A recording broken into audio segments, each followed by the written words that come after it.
Welcome back, investors, to Ticker Time News. I'm Adam. Thank you for joining me for the After Hour show. We've got a bunch to talk about. We had new earnings come out today. Nano Dimensions has taken off from their earnings report today. We've got several companies that have moved today. We had a reversal in the market, a lot of red this morning, a lot of green in the afternoon. It was beautiful.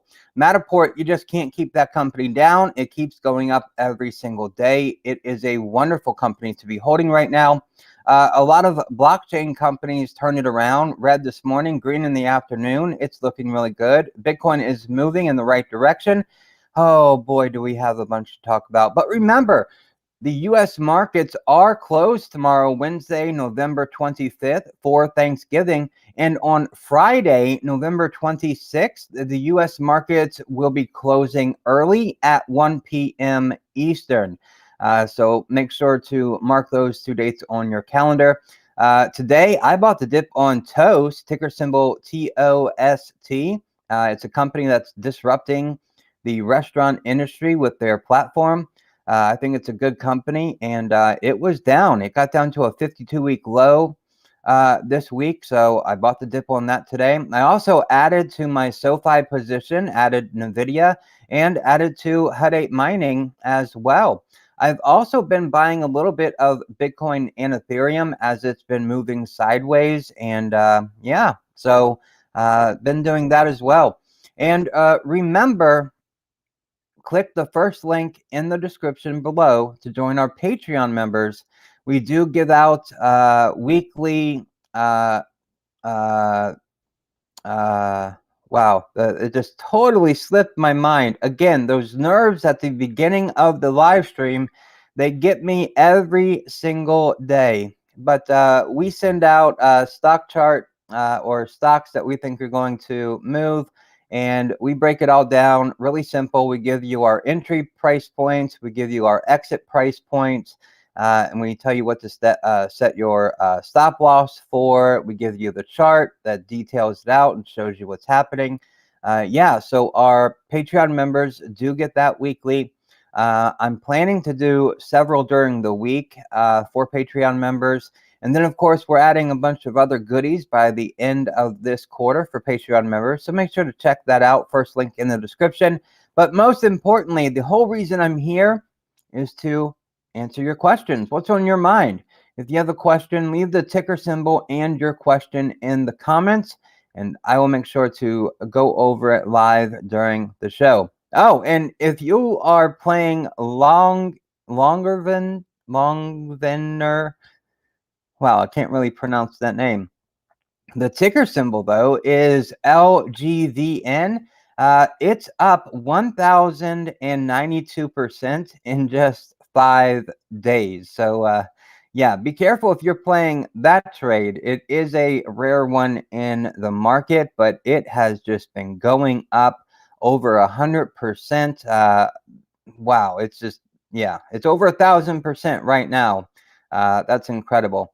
But today, all three main indexes, they rebound today after booking early losses during the session with the release of the Fed minutes. The Russell 2000 was up 0.2%, the NASDAQ rose 0.4%, and the S&P 500 edged up 0.2% higher, while the Dow did slip 9 points, trimming losses, though, over 100 points earlier this morning. Now, the Fed minutes showed that the Fed is ready to hike rates if inflation continues to remain high. Also, the policymakers indicated that uncertainty about the economic outlook remained high and that the inflation outlook had increased as significant pressures should last for longer than previously expected. Well, duh, Fed, we know that. We can see it with our everyday movements. Whenever we purchase something, the price of that something is much higher. So inflation is not transitory.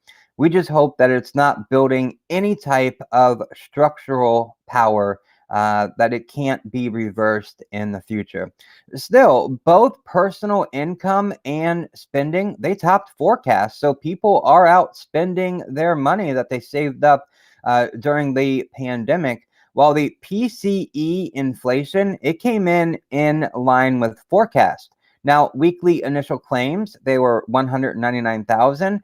They fell to their lowest level since November 15th of, can you guess the year?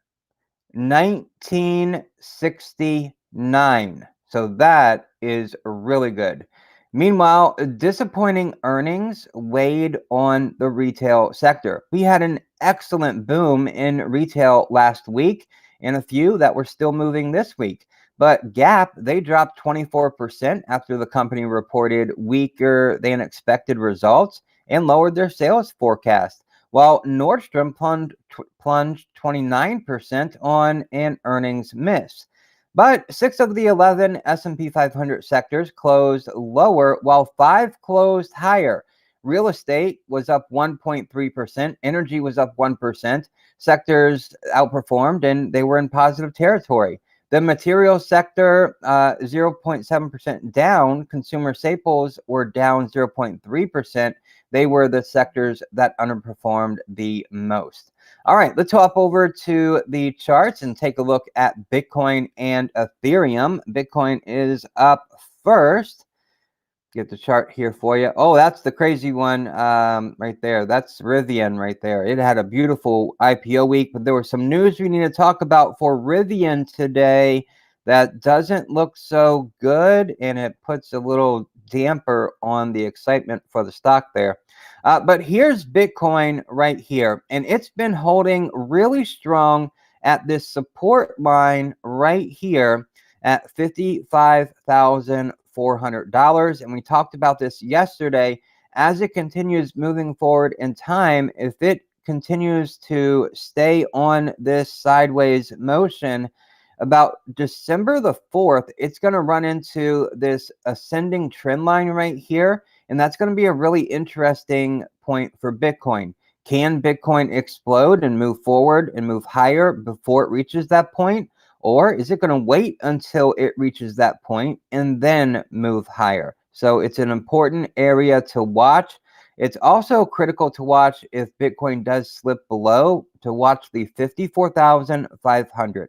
That is a very critical point on the stock chart, because that's about where the trend line is right now. So if it did come down to the trend line, that's about where it would be.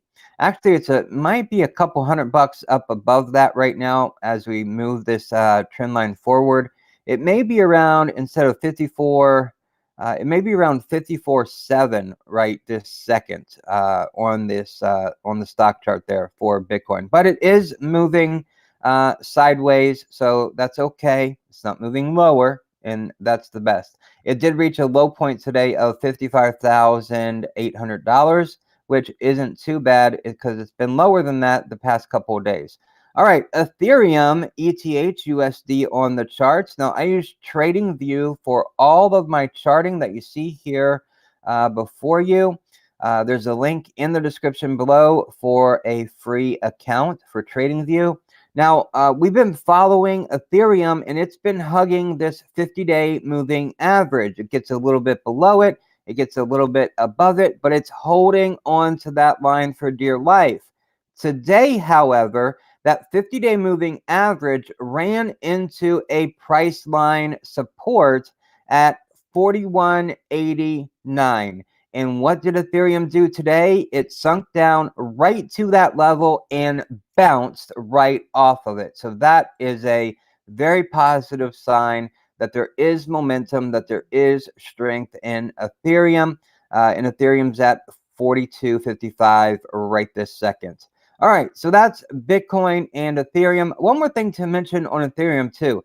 There is this trend line resistance that Ethereum is having trouble breaking through. It couldn't break through it today, and yesterday the wick of the candle did break above it, but the candle itself did close right below this trend line up here, and that's acting as resistance. So as the 50-day moving average keeps rising, as Ethereum keeps moving sideways here, will it provide almost like a symmetrical triangle, and how it reaches this nexus point with the price pressure and then explodes out of that?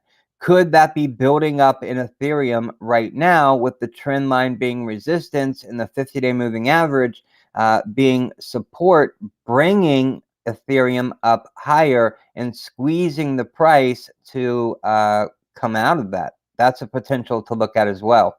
All right, on the EV side, we've got Lucid, LCID is the ticker symbol for Lucid.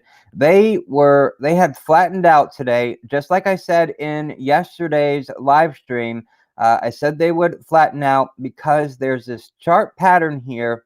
And look at yesterday's candle to today's candle. It's almost identical in their shape and size right there. Now, Lucid was up a 0.2% during regular session. They are down 0.3% in after hours right now. So they're holding still, holding perfectly still. And what we have is we have the momentum slipping for Lucid. The RSI is in a downtrend. Volume is in a downtrend. What I'm thinking now, Lucid can be a total momentum play, but I'm thinking since it's run up so far, so fast, I mean, look at how high up it is above that 50-day moving average. It's just a really big gap. It is possible that instead of breaking out of this symmetrical triangle to the upside, that it does break down. And that wouldn't be a bad thing. That pullback would be healthy for Lucid. So we'll keep an eye on that. Now, Tesla today, TSLA, they were flat as well. They were up 0.6%, and they're flat in after hours. Now, we thought they might have been forming something here, but that got broken. So if we adjust these lines, it's still, there's not much that you can make of this right now. We may be looking at potentially maybe the stock is going to start moving sideways and maybe to the downside just ever so slightly. That's a possibility too. But again, Tesla, it can be just a momentum mover at times. People get really excited about it, then the company just moves. Right now, we've got volume about flat, slightly turning to the downside, and we've got relative strength. It was in an uptrend, but it's flattened out now. Relative strength is at 58.65. So it's nowhere near overbought or oversold. It's just right in there. So it looks good right now, but I think it just could potentially be moving sideways for a while. We'll have to wait and see. I don't expect too much action on Friday, since it is a short trading day and being closed tomorrow as well. We're probably going to have to wait till Monday before we start seeing some real action. Now, RIVN, on the other hand, ticker symbol RIVN, didn't do so good today. It traded lower on a report that the EV maker will delay future deliveries of its R1T, and that's their all-electric pickup truck, and the R1S, which is their electric SUV, until 2022. Now, sources for the report and members of the RIVN Owners Forum have received emails stating that their pre-ordered R1S SUV won't be delivered until March 2022 or later, and that's months behind the original projection date of about January 2022. Some R1T, pre-orders have also been delayed, according to the sources. The email did not mention the production start date for the R1S, and S is for SUV, which was supposed to begin in December of this year, but may now be on track for a delay given these updates. So keep that in mind on RIVN, and it's been trading lower today as well. Now, RIVN is right now at $115 a share after it's dropped today. I do find $100 very enticing for RIVN, but I do have still these two blue lines, and the top one is $120 a share. That really does seem to be acting as resistance. It got to a high today of exactly $120 and then fell from that point. So I think that is setting up to be a resistance area to keep Rivian below that $120 a share. Now, ARK Invest, we don't talk about Cathie Wood and ARK Invest very much, but they did buy the dip in Zoom yesterday. Ticker symbol ZM for Zoom. Now, Zoom has just fallen off the chart here. Zoom was one that we did make a trade on the earnings here. When earnings were announced, the stock popped about 7% before it fell off, and there was a buy the dip during the day for Zoom that allowed you to get like a 9 or even potentially a 10% return on the day, buying that dip and then selling on the news of the earnings report. Now, ARK Invest also, well, I shouldn't say also, they added Zoom to their ARK K fund, the ARK W fund, and for the ARK Q fund, guess what they bought? Guess what they bought for the ARK Q fund? NIU Technologies.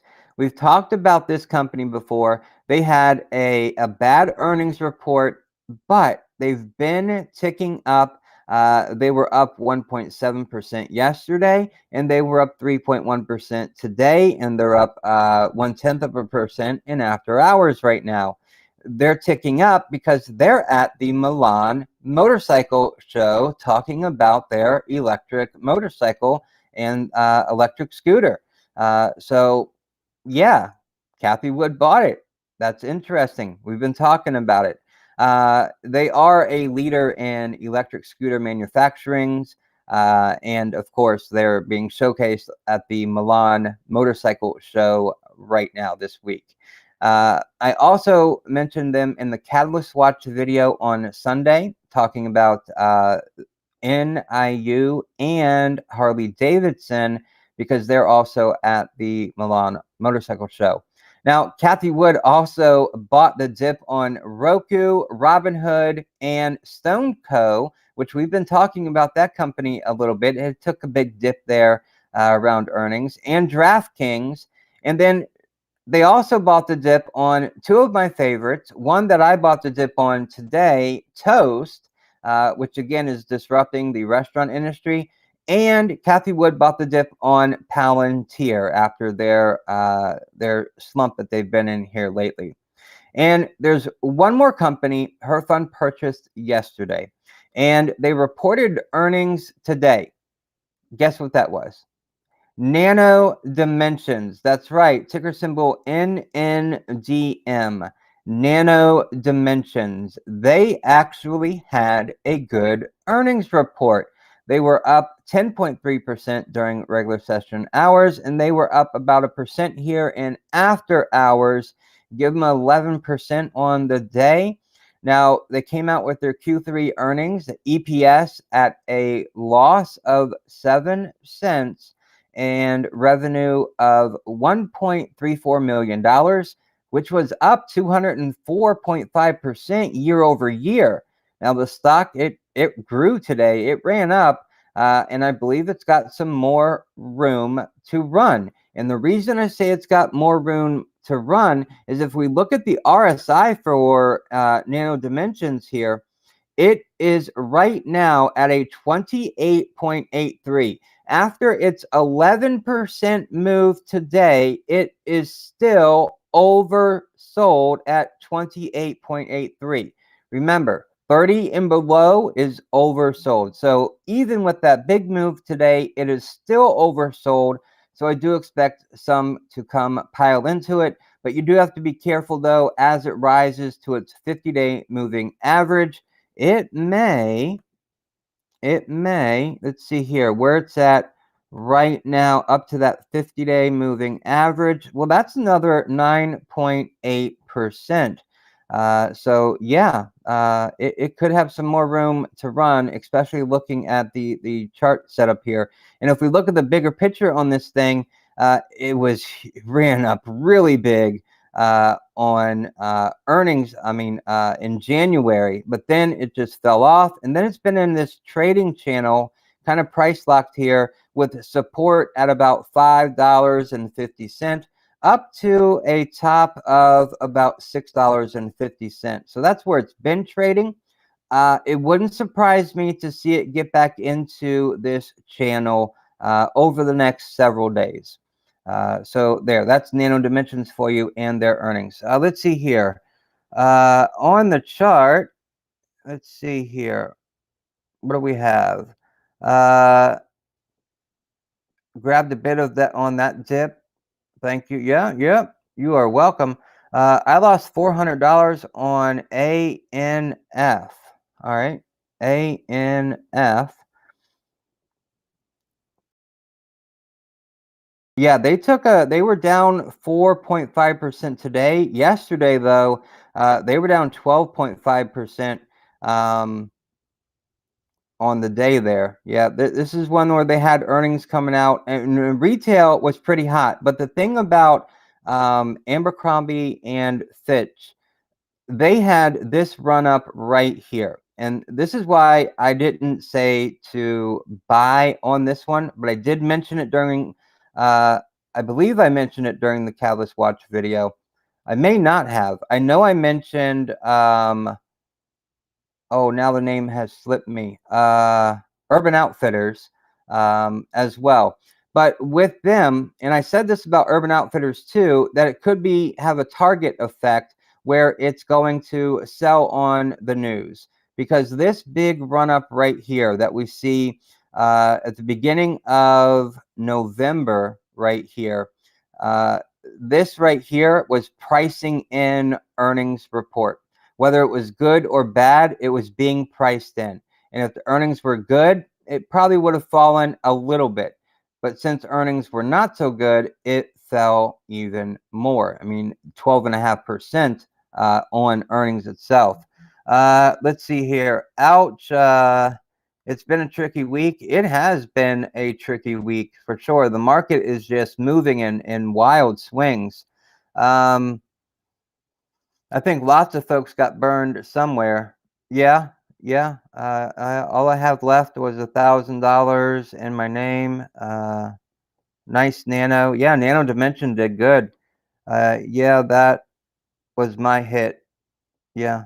I missed KTTA. Let me pull that one up.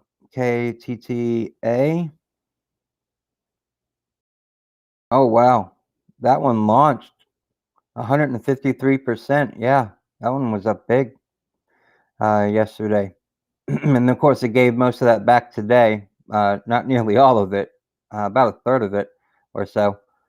But yeah. And then there was that other one that I mentioned at the beginning of the live stream that popped over 1,000% in the last 5 days.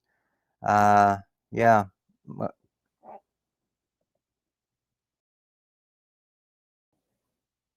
Yeah, this is the one I mentioned at the beginning of the live stream. This thing is up over 1,000% in 5 days. It just anything that I can find on it. There was some FDA approval or something like that. I can't quite remember, but there was something related to some sort of therapeutic or medicine that they offer that did get approved.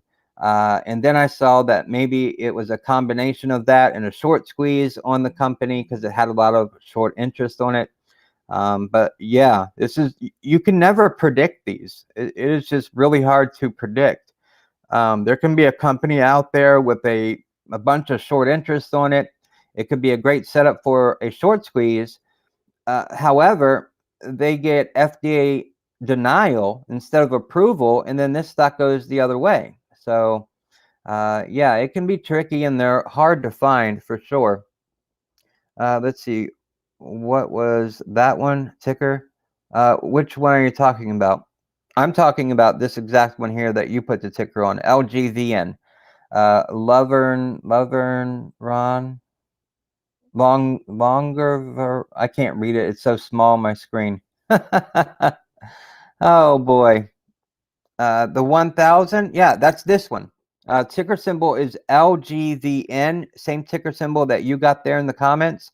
This is the one that I mentioned earlier in the live stream. It's up over 1,000% in 5 days. Yeah, I'll measure this for you here.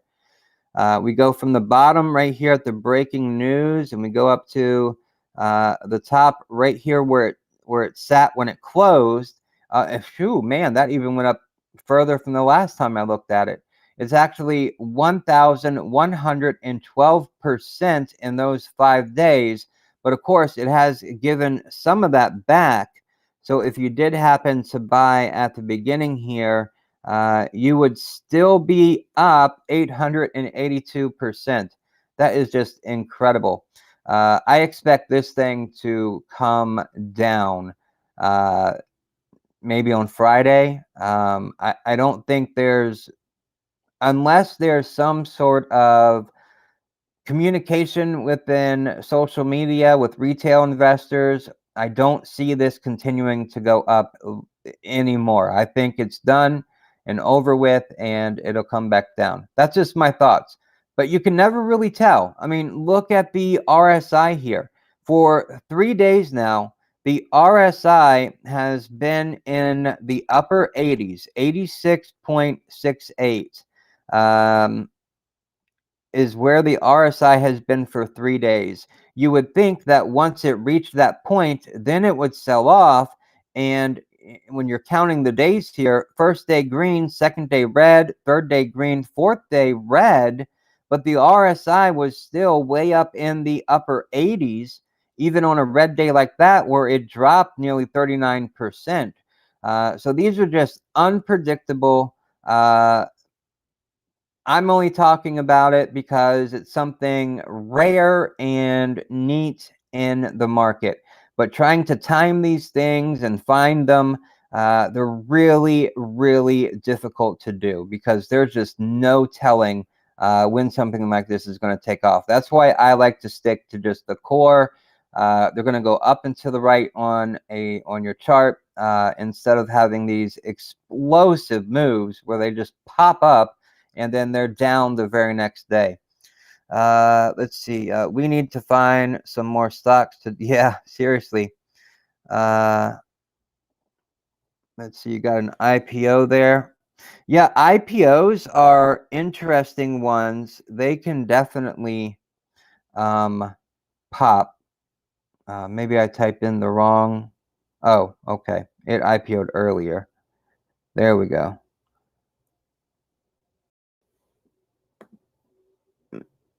Let's see. Well, that's a 23% open move up.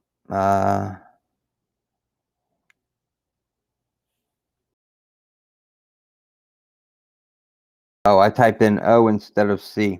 Gotcha. AERC. There we go. Oh, yeah.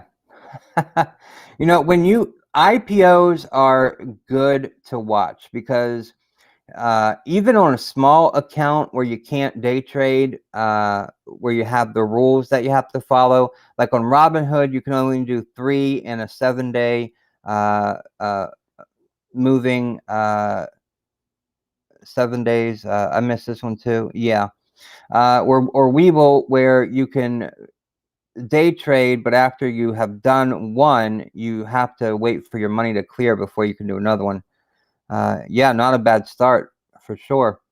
Let's see here. So it doesn't give me, I have to measure this. So where it came in at about $40, and then it ran all the way up here to 101, 154% move. Of course, then it fell back down to 79, 73, 79 dollars there. So yeah, yeah, it'd be great to get on them. It'd be great to, like the Rivian IPO, for example. I mean, that just took off out of nowhere. It had a lot of hype to it. But if you can find special IPOs and watch them when they come onto the market, as long as you are okay and you're cleared to do a day trade, then watching for IPOs to do a day trade on is a quick way and a more, I wouldn't say it's not as tricky as just the random companies that shoot up 1,000%, but they're easier to identify, especially if there's a lot of volume, if there's a lot of news coverage on it. Those are things you want to look for IPOs that could do well. But then again, you have IPOs that have the hype, they have the volume, they've got the news coverage, and they just fall. Coinbase, prime example. So you can really never tell. It's always a bit of a gamble going after those types of plays. So just be careful if you are going after them. Let's see, $10 open at $10. Did it open at $10? Was that the IPO price? But then when it opened at $40? Because it looks like it opened at $40. It may have been priced at $10 for its IPO. Open at $10. That's all I have. Okay, cool. All right. So that's a little bit of going off on a few of those. Okay, there were a couple of companies that I did want to do some deep dives on today. Deere had their earnings today.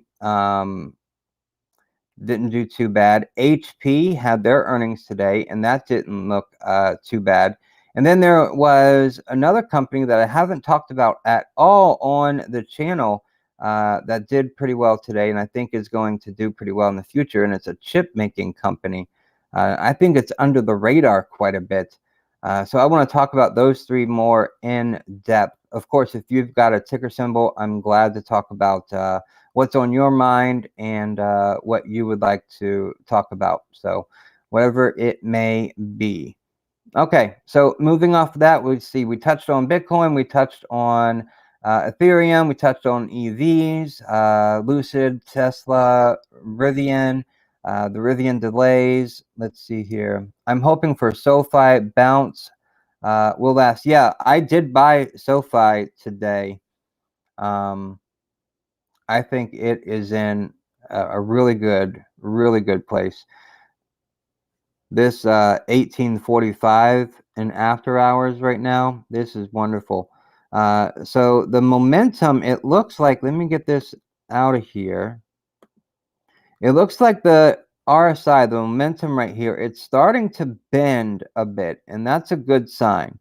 And right now it's at 32.46. So it is right there, borderline, coming out of an oversold or skipping over being oversold, because it was at 34 yesterday. So that's a good sign. Volume is actually on the average going up over the past few days. So that's a good sign. But this was definitely an on sale, back the truck up to it and buy type of deal for this dip on SoFi. I mean, you got to go back here to where it bounced off the 200-day moving average on October 12th to get this price, which isn't that long ago, but yeah, I mean, it's just beautiful, beautiful.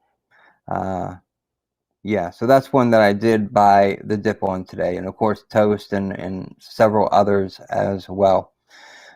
Okay, then I'm going strongest since the downtrend started. Yeah, that was definitely a nice bounce right there, really strong. Let's see, it got as low as 1735 today, and it really bounced off of that. Okay, Let's see. So we also talked about the Kathy Woodstocks, the uh, uh, motorcycle show in Milan. We got that. Nano Dimensions we talked about. Okay, so then I'm just going to go ahead and dive into two quick companies I want to touch on in the solar sector. First is Enphase, ENPH for them. For Enphase, they were up 1.4%. They're flattened after hours. They bounced. They came just below their 21-day moving average, but they have been on fire since earnings, breaking out of this symmetrical triangle and just running up to a new all-time high of 182. It's been pulling back for a couple days, but it did finally bounce today. Now, Wells Fargo did provide coverage on Enphase. They finally joined the party for Enphase, and also Solar Edge, which their ticker symbol is SEDG. Now, they gave Enphase an overweight rating and a price target of $314, and that represents a 25% upside. Now, for Solar Edge, they also gave an overweight rating and a $441 a share price target, representing a 26% upside. Both are poised to benefit from a number of long-term tailwinds in the solar market. Wells Fargo did note that Enphase has two key competitive advantages that should support growth visibility. The regulation NEC in 2017, which creates barriers to entry in the U.S. market, and product innovation and software technology, which provide customers with an intelligent home energy management system. Now, Wells Fargo believes that Solar Edge, and that's SEDG for Solar Edge. Let me pull that chart up here. Almost the same pattern that they've been running up here. Yeah, Enphase is a really good company. It's a little on the expensive side, but any pullbacks, that company is going to run for years, if not a decade. That would definitely be a buy and hold for the long term. For Solar Edge, Wells Fargo, get my banks mixed up. Wells Fargo also believes Solar Edge stands out to benefit from a number of long-term tailwinds in the solar market as well, including the continued expansion of the residential, commercial, and utility solar markets, higher battery attach rates over time, and the decentralization of energy production. And Tesla will be a big player in decentralization of the energy grid, the electric system, however you want to define it as well. All right, fresh off a ratifying, or I should say, an agreement with the new labor deal, Deere and Company, ticker symbol DE. They had a problem where workers were on strike, and I was concerned that their earnings would show a problem with revenue due to the strike. Now, they have come to an agreement with the UAW and the workers last week, so strike is no more. So Deere posted their Q4 21 results that beat analyst EPS expectations while also providing a bullish outlook for fiscal year 22. To say that it was a challenging quarter for the world's largest farming equipment maker would be an understatement. Not only did Deere contend with the widespread supply chain issues, semiconductor shortages, and rising costs, but 10,000 employees, representing about 14% of its global workforce, went on strike in mid-October. The combination of these items prevented the company from fully meeting demand, resulting in revenue of $10.28 billion, falling short of the $10.48 billion estimate. The healthy demand, though, is what investors are honing on today. In earnings press release, CEO John May commented that high crop prices, along with increased investments in infrastructure, should continue to support strong sales for farm and construction equipment. As a matter of fact, the used tractor market, or for farming equipment, is the hottest it has ever been. People are in bidding wars for used tractors and used farm equipment. It is an extremely hot market right now. Uh, like prices are, you go out and buy something used that you've used for 10 years, you can get your money back on it. Complete 100% money back on it because of the prices for used tractors right now.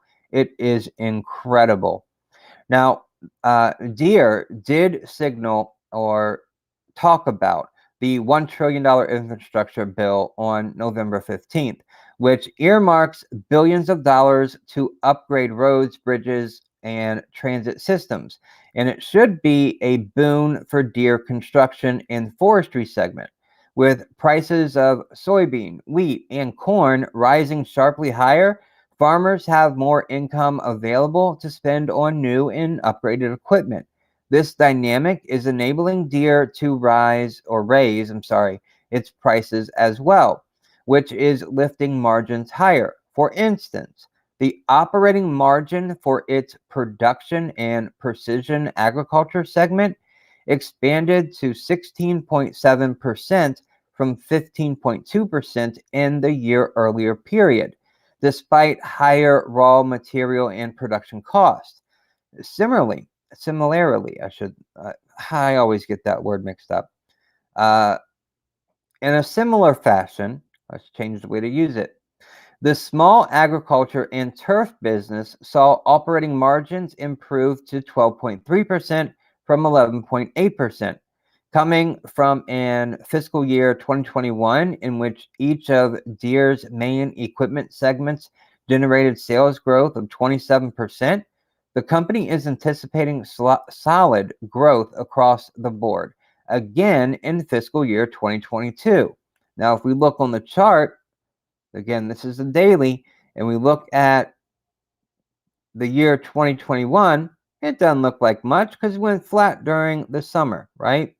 And we go down here and look, they're up 36% year to date. So it's not a big, hefty mover, but it can move if we go back and look from 2019, which is over here above my head on the left side of the screen. You can see where their stock price was, like $160 to $180, and now it's up here in the $368 or so range. So it can move when it has the growth. Last year, it had the growth. This year, it stalled a bit. In 2022, I believe it'll have the growth again. Now, for Deere, it is forecasting net sales growth of 20 to 25% for production and precision agriculture, 15 to 20% for small agriculture and turf, and 10 to 15% for construction and forestry. The main challenge will be whether the company can continue to drive margins upward in the face of stiff cost-related headwinds. Deere's new labor agreement calls for significant increases in wages and incentives, including an $8,500 or $8,500 signing bonus, a 20% jump in salary over the lifetime of the contract, and cost of living adjustments. Now, these are all good things for workers. Don't get me wrong. I'm not complaining about that. These pay hikes are an addition to steeper raw material prices and shipping rates. So we just have to keep all this in mind. The company is projecting positive price realizations ranging from 7 to 9% across its equipment in fiscal year 2022, which will help to offset the cost pressures. Another positive factor is that Deere's more advanced precision agriculture equipment accounts for a larger percentage of total revenue, 41% in Q4 revenue. Now, their precision agriculture, that's where the autonomous driving tractors go out in the field, work all day, work all night without a human intervening. That is incredible. That's where farming is going in the future, and Deere is leading that move. Now, they are providing a favorable sales mix that skews towards higher margin equipment. Our main takeaway, all right, is that investors are giving Deere a pass on the top line miss as the strike weighed on sales, and are understandably focused on the company's bullish outlook instead.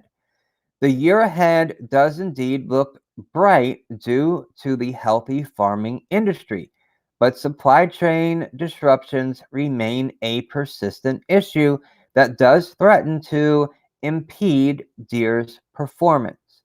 Now, I say Deere will outperform. Now, that's my thoughts on Deere and Company and the stock. I think it flattened out this year for the most part, but the growth that we saw from 2019, skip the pandemic, this growth in the second half of the year, that was all due to John Deere performing. And I think John Deere will continue to perform. This is not going to be any type of big moving stock, though. It'll be a slow mover, a couple of percents here or there every day, but they will add up over time. And I do believe when I say outperform, that means they will outperform the S&P 500.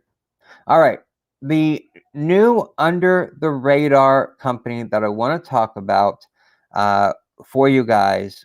I did some digging. I saw this company and I thought, wow, this is a really interesting company. It's a chip maker, and you should take a look. The company is called Analog Devices. Their ticker symbol is ADI. ADI. Analog Devices. Now, you can see their chart here. Not too bad, but recently, going back to March of this year, they have been in ascending trading channel with a very defined bottom and a very defined top. They recently broke out of that top on earnings and has now fallen back into their channel. Let me put a vertical line right here so we can see better where earnings were, and you can see that pullback there from earnings. Now, they were flat today. They were up 0.01%. That is flat. Down a couple pennies in after hours. Now, I think they're going to stay in their trading channel. They may come down to the 50-day moving average. So watch for that. That would definitely be a better entry point. And that would be around 100 and what is it now? 160. No, that's the 200. $175. That's where its 50-day moving average is right now, and it's up to 182 right this second. So a pullback to that would be more beneficial. But I think it's going to continue in this channel. Now, let me tell you a little bit about this company. And then you do your own due diligence and see if you like it too. If not, that's fine. It's okay. We don't have to agree on every single stock for sure. All right. So, Analog Devices, ticker symbol ADI. They reported earnings on Tuesday, yesterday, that topped expectations for its fiscal fourth quarter. So, their fiscal year has now ended. Remember, not all companies are on the exact same quarter every single quarter and year. Some of them are a little ahead, some of them are a little behind, even though most of them are reporting Q3s right now. They did report their Q4 and year-end report.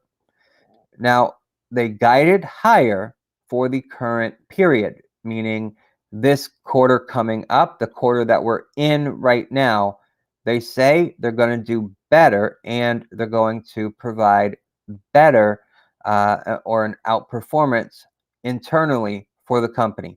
Now, ADI stock, it fell after the report, falling right back in to the upper part of its trading channel. That's good.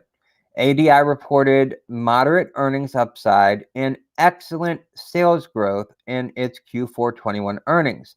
The supplier of semiconductors for data conversion, signal processing, and power management also provided bullish Q1 guidance as it expects to carry its momentum into fiscal year 2022. I think the stock's move lower could result from ADI posting significantly lower EPS upside in Q4 rather than its current period's EPS this year, primarily due to COVID shutdowns in parts of Asia that heavily impacted supply and created transit delays.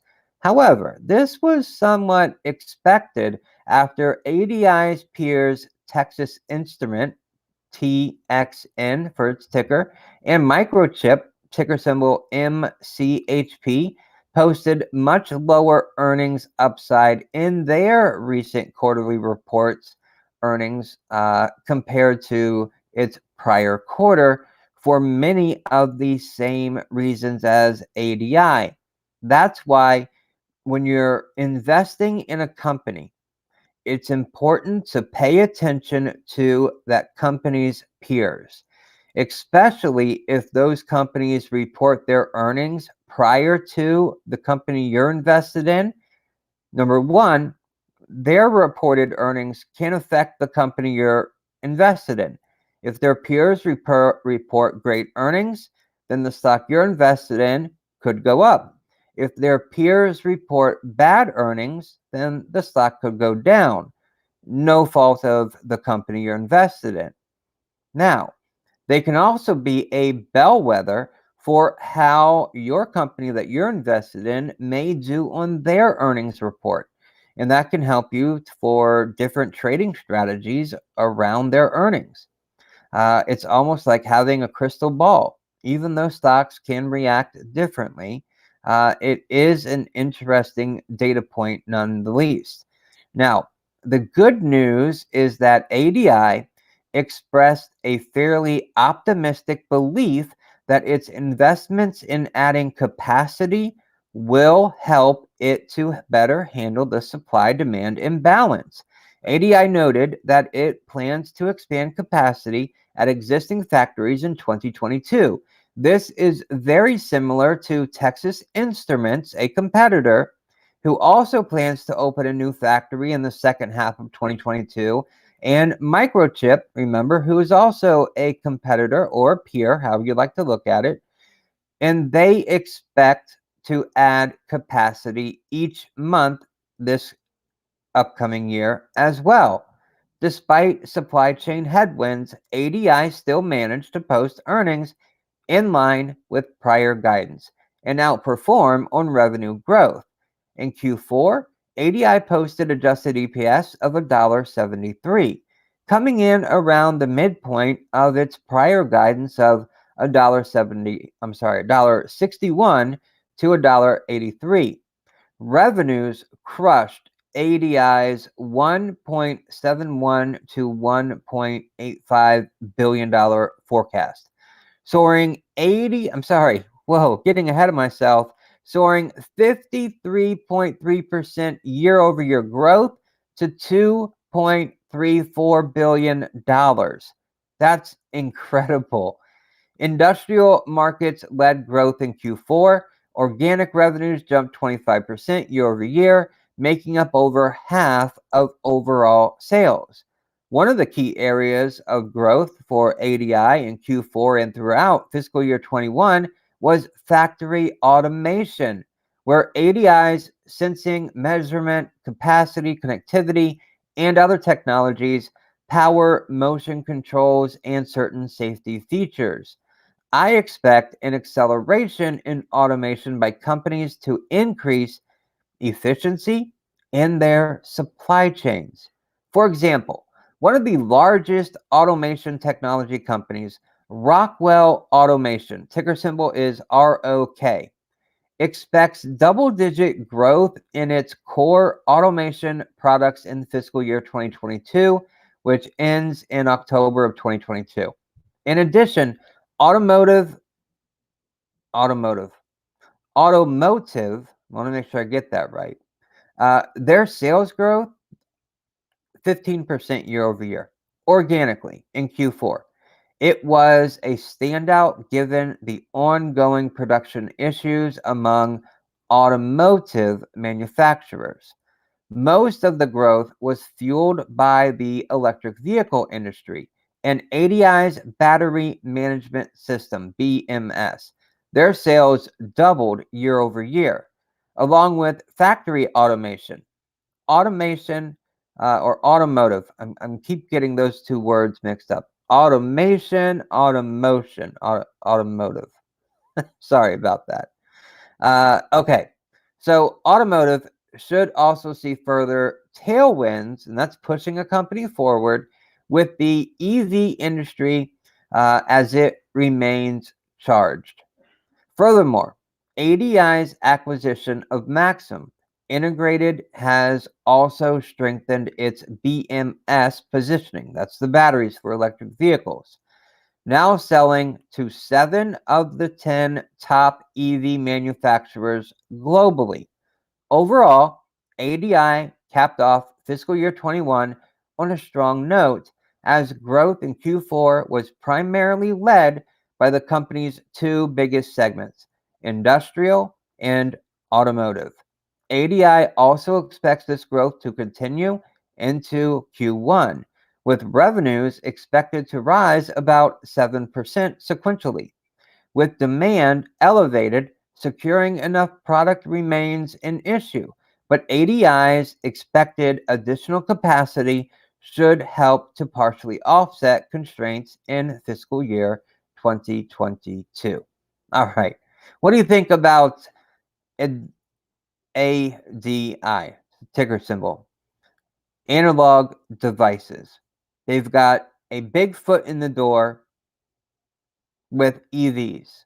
And as EVs continue to rise, ADI is going to continue to rise along with it. At least that's my thought. This is a combination of what their earnings said, along with my investment thesis for the company. So it's up to you, but it's one I thought I'd bring to your attention. I think it's pretty cool. I do not own any shares yet, but I am planning to.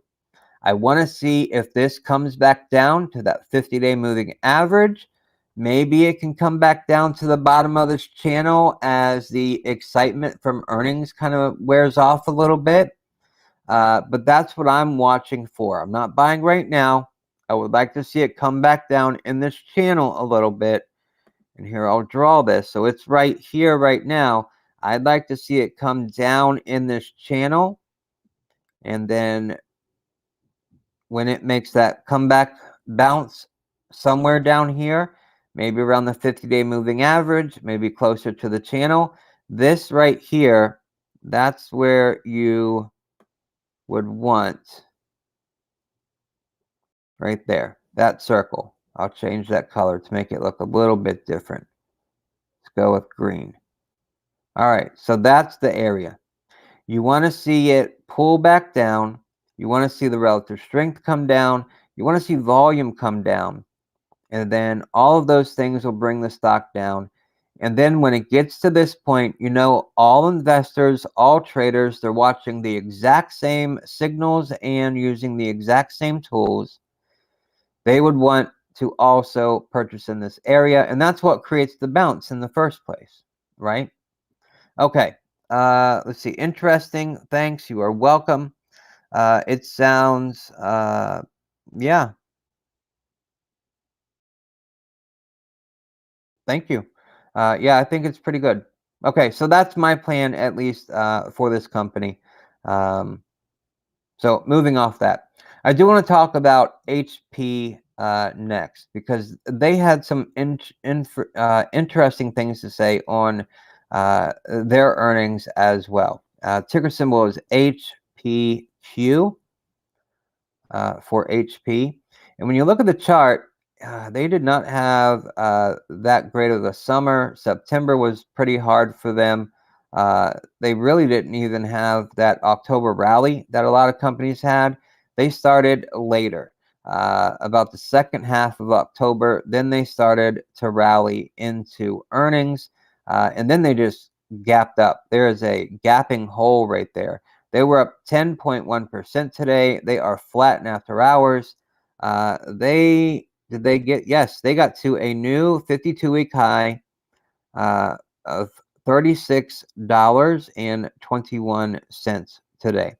So that was pretty cool. So before going in on this one, definitely want to wait for it to pull back.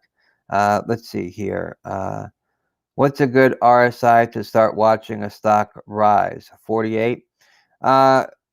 When you're looking at the RSI, here's the two most important numbers: 30 and below. In that range, that's when a company, a stock, is oversold. That's when you get bounces. 70 and above is overbought. That's when you'll get the reversals, when the stock will start to come down. Anywhere in between there, then you got to start taking in different combinations. What is the technical setup on the stock? What about volume? Is that increasing, declining? Is it staying flat? And you want to look at the average on that. So for HP, they were elevated on their RSI in November. They were up to a 69, but still not overbought. So you really want to watch between 30 and up to 70. Anywhere in between there, that can be a good place. The lower it goes, the more the stock becomes oversold, the more likelihood, remember your probabilities, the lower it goes, the closer it gets to 30, the higher your probability is that there's going to be a bounce. So that's important to watch. HP has momentum. Yes, it does. It's got some momentum for sure. Okay, HP, it's trading nicely higher after closing out fiscal year 2021 on a very strong note. Now, HP reported a sizable beat for both EPS and revenue in Q4. And remember, just like ADI, HP is reporting their Q4, closing out the year for them fiscally. Okay. So their next quarter will be Q1, where most companies, their next quarter will be Q4. So just keep that in mind. It can be confusing sometimes, but after a while, you kind of get a handle on it. All right. The computing giant also guided above estimates for its Q1 quarter. So that looks really good. HP's commercial PC segment is seeing a nice pickup in offices reopening. That's very cool. HP is shipping as much product as it can, but it is facing supply chain issues. HP's earnings have been solid because it has been reducing its fixed cost structure. That's great to see in a company. Also, it's expanding its TAM with new offerings. TAM is total addressable market. How big is the market that a company can exist in? And that can help you with your investment thesis. Their TAM with new products is both in personal systems, so new computer type models, maybe wearable devices, and then again in printing, and they're expanding their services and subscription offerings within printing. On the print side, revenue grew only 1% year over year to $4.88 billion driven by growth in services and subscriptions, which offset an expected volume decline driven by limited supply. Like others in the industry, HP continues to operate in a supply constraint environment caused by COVID-related disruptions and broader logistics issues. However, demand for print hardware and supplies remains very strong. HP had more hardware orders in the quarter than it could fulfill. The big question is, how long will these problems last? For personal computing, HP expects component shortages and ports transit disruptions to continue for the foreseeable future. That's not a good thing. In printing, HP expects similar but more accurate, or maybe more acute challenges that kind of pop up here and there. Uh, Especially regarding factory disruptions and component shortages. HP expects these challenges across PS and print to persist at least halfway through 2022, the first half, that is. This is right on par with what has been forecasted by other IT hardware OEMs. Bottom line, the demand picture looks great for HP heading into fiscal year 22, as showcased by its significant backlog that it has. The reopening of offices is driving the commercial side, while those people opting for a hybrid work model are spurring higher PS units and print sales. The main negative that is HP will be dealing with is supply constraints well into 2022. Despite the component shortages, I remain fans of HP, and it's been a mainstay in my portfolio for a while, thanks to its super aggressive share buyback. It repurchased $1.75 billion in Q4, on top of a $1.5 billion in Q3. HP has a $41 billion market cap. So in just 6 months, it has bought back 8% of shares outstanding. That's some serious share buyback activity.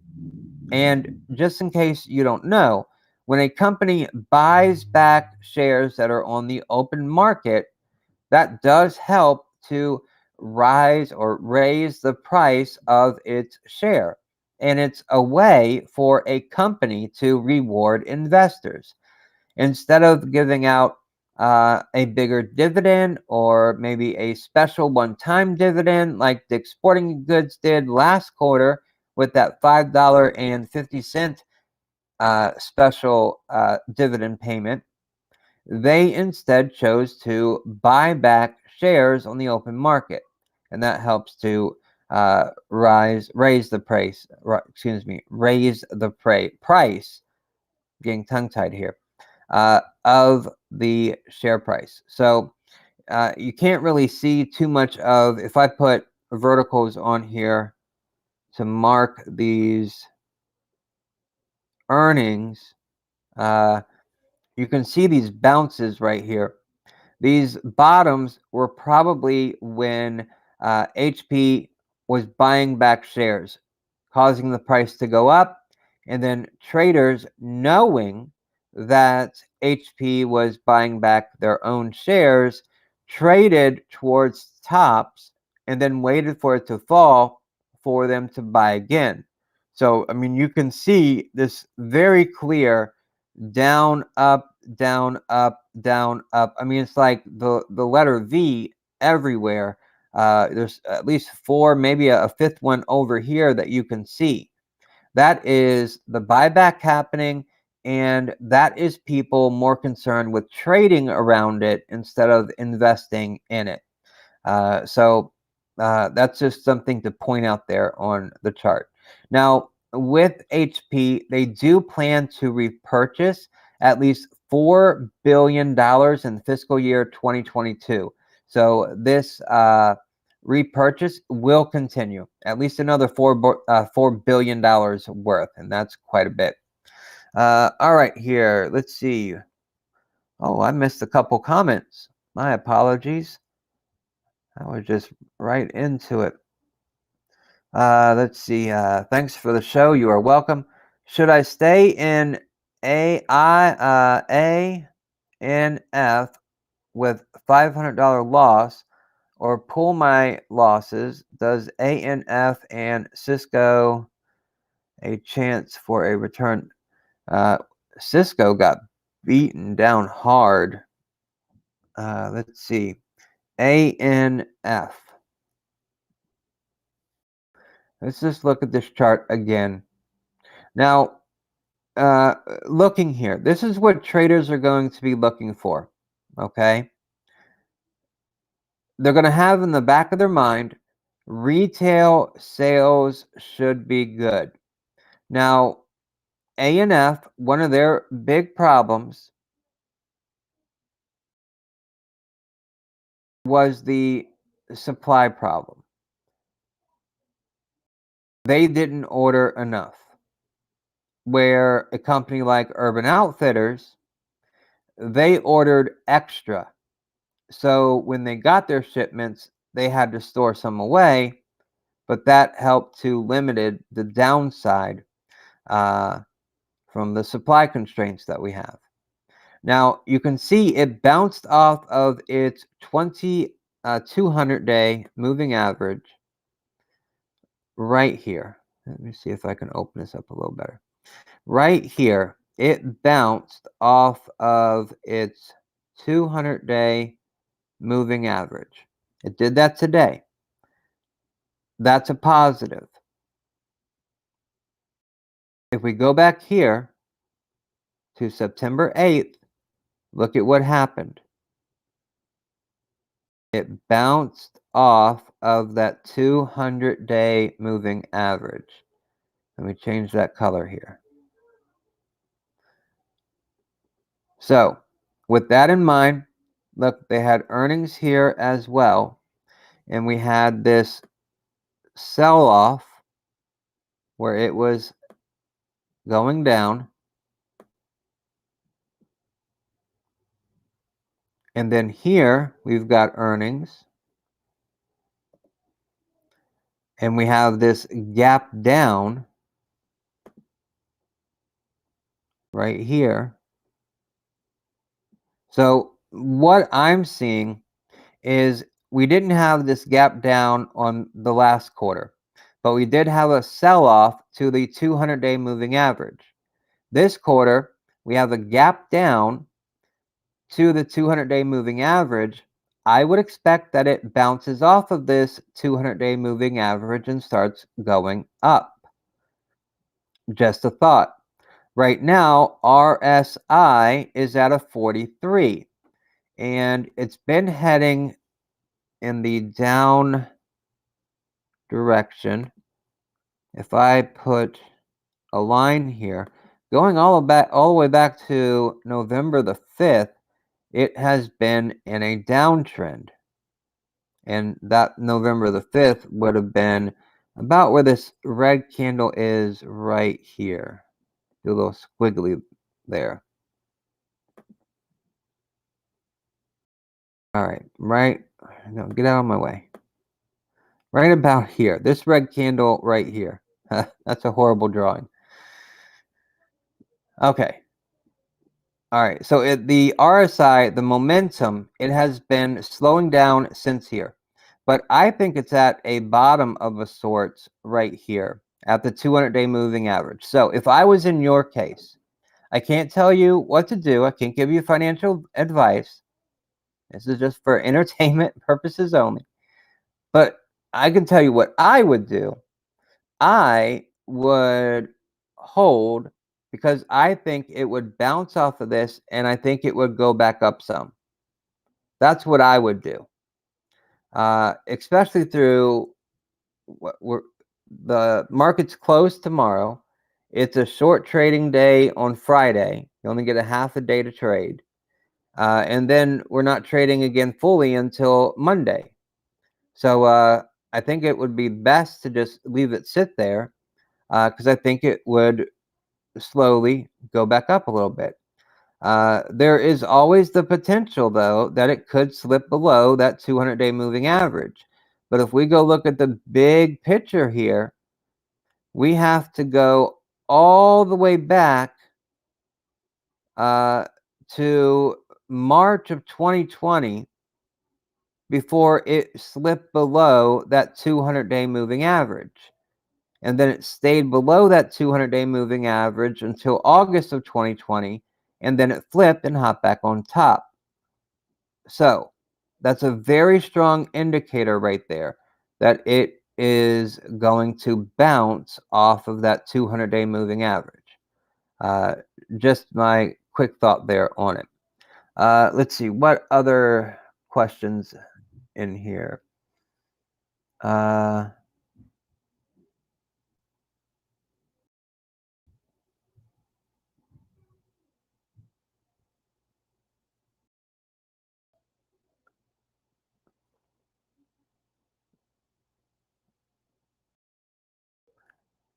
Yeah, I feel, oh, wow. Wow, that comment, that gets me, Martin. That really gets me. Oh,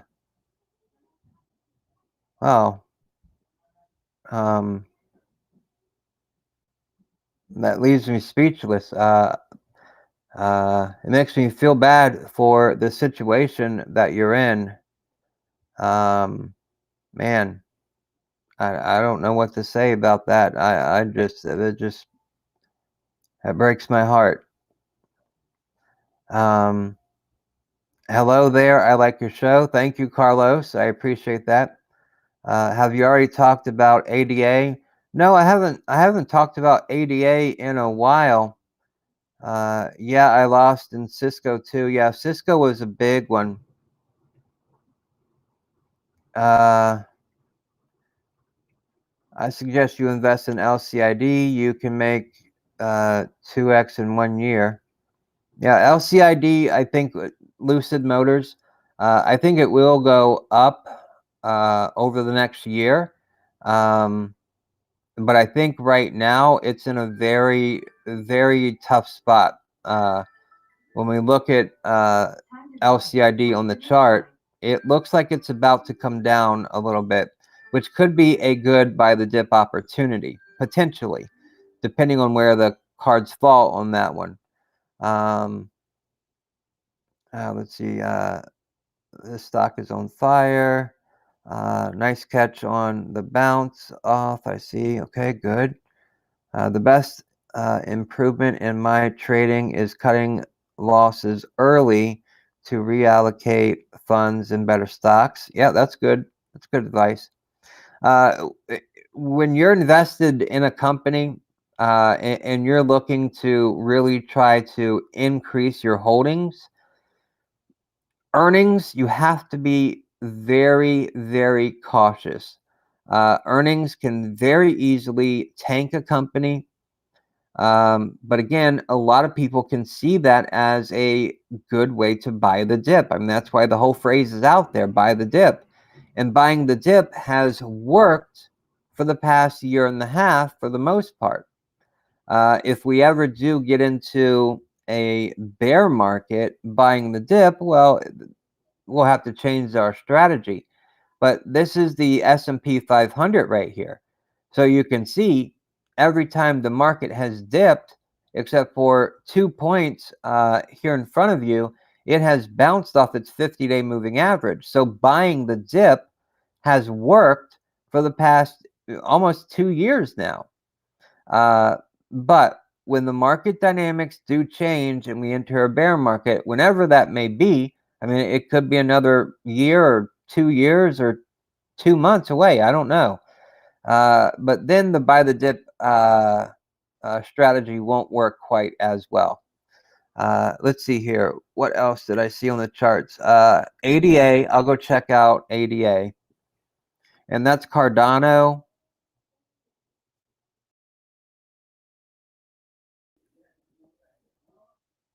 I do own Cardano.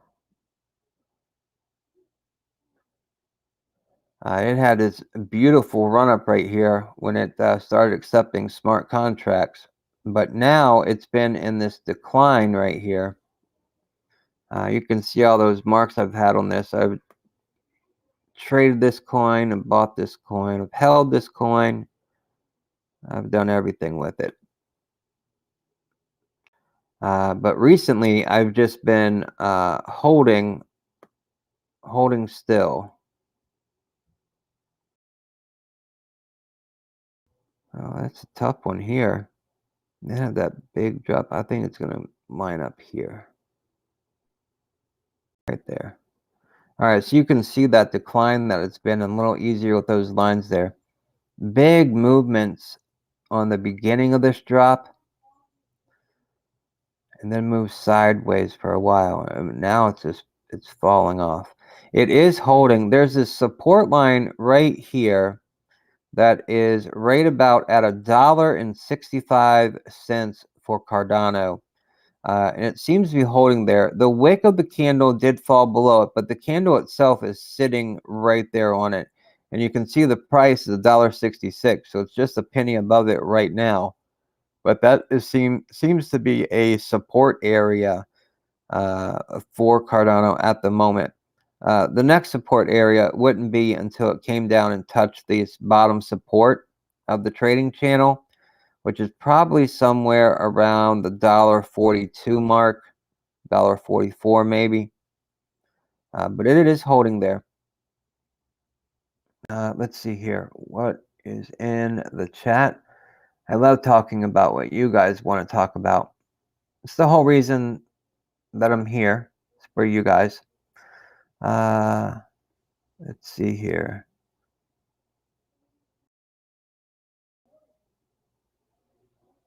Yeah, when you have time, long-term wins, absolutely.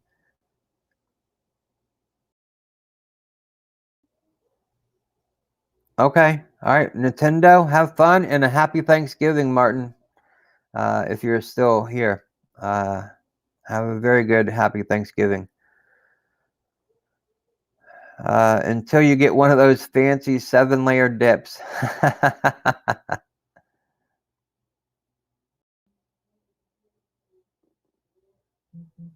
Okay, cool. All right. Well, that was the stocks that I wanted to talk about today. We went in and did the deep dives on the ones that I had lined up for today. So unless you guys have anything else you would like to look at, just leave it in the comments. We can look at it if you'd like. Otherwise, we'll wrap it up here for our holiday break that we get tomorrow. I want to go look at just to see where Bitcoin is right quick. All right, good. It's holding nice. It is holding really good. You are welcome, Martin. Thank you. Have a wonderful Thanksgiving. Since there's no other comments, I guess I'll wrap up this live stream here. If you found my perspective useful, helpful, actionable, then click the like button for sure. Definitely do that. Share this video. That's the second best thing you can do. And then third, if you would like to become a Patreon member, click the first link in the description. We do all kinds of things that are coming up for Patreon members. We already sent out our very first trade setup. We've got weekly trade setups for Patreon members. I'll have a few of those every single week for Patreon members. As far as trade setups go, we've got the buy sell alerts. They're coming up by the end of this year, and a couple other goodies for Patreon members. So make sure to check that out. If you have some time and would like to help support the research that we do, the analysis and the technical breakdowns, we'll greatly appreciate it. if you can. If you can't, that's all right. That's why we're here on the live stream.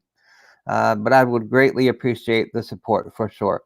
Okay, thank you for the stream. You are welcome. Thank you. I hope all of you have a wonderful Thanksgiving. Happy Thanksgiving to all of you, each and every one of you. I wish you a wonderful day, and won't have the live stream tomorrow for Thanksgiving, but I will have the live stream Friday at the same time, even though the market does cut short at 1 p.m. The market does close at 1 p.m. on Friday, Eastern, that is. But I'll still have the show on Friday for you, live every day. The market is open 5 p.m. Eastern. So have a wonderful Thanksgiving, a happy Thanksgiving. Thank you for being here with me, and I will see you all in the next video.